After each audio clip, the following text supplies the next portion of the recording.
Okay, we're now going to go through the nerves that we can see on our nerve poster back here.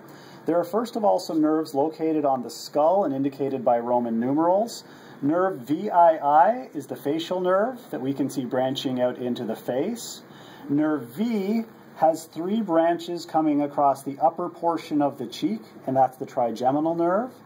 We can see nerve X that starts up at the brain but runs down into the body cavity is our vagus nerve, and we can also see nerve XI, our accessory nerve, which also runs down towards the body cavity. Now as we get into the body cavity itself, beginning with the neck, we have some plexuses. The first plexus is the cervical plexus, which comes off the high region of the neck. The nerve of the cervical plexus that you're responsible for is this nerve number 14 that runs down to innervate the diaphragm, called the phrenic nerve. The next plexus you're responsible for is this brachial plexus we see coming off the lower neck. The brachial plexus enters into the arm. Now coming off the brachial plexus, we can see the axillary nerve. It shows a little better on this side here, wrapping around the head of the humerus. We can also see our nerve number 27, which comes down the outer sweep of the arm, the musculocutaneous nerve. And if we shift back to our left arm again, we can see our radial nerve sitting on top of the radius, the median nerve in the middle, and the ulnar nerve sitting atop the ulna. Coming back to the thoracic region, we have the intercostal nerves, which are those nerves tracing around the rib cage.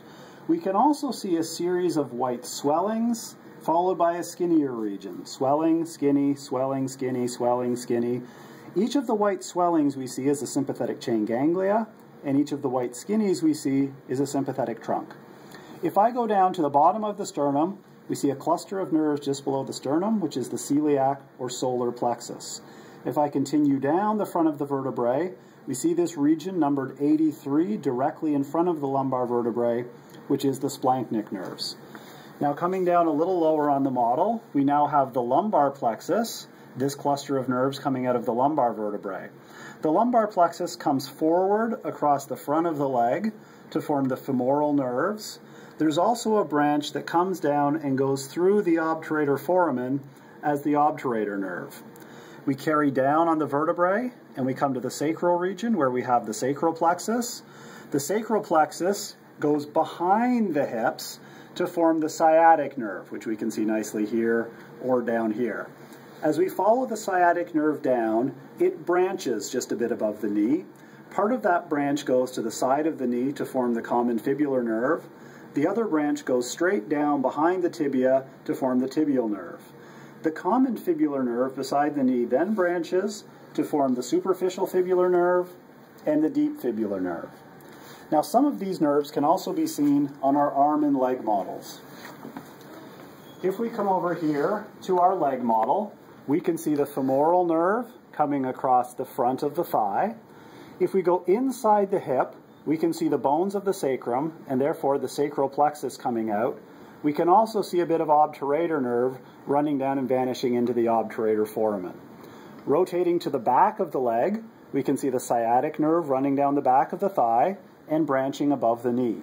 One of those branches stays behind the tibia to form the tibial nerve. The other branch swings out to the side, the lateral edge of the knee, to form the common fibular nerve. Now if we look on the front of our leg model, we can see the superficial fibular nerve on the surface of the leg, and the deep fibular nerve located further in on the leg. Likewise, we have arm models that illustrate some of the nerves of the arm. We can see on the top of our arm model this yellow brachial plexus leading into the arm. The brachial plexus then branches. One of those branches forms the axillary nerve, which we can see wrapping around the neck of the humerus. We can also see the musculocutaneous nerve. You should note that I have removed a portion of the tricep to show the musculocutaneous nerve on the outer sweep of the thigh. Similarly, by removing some of the nerves on the lower portion of the ventral or front of the forearm, we can see the ulnar nerve across the ulna, the median nerve in the middle, and the radial nerve across the radial part of the model.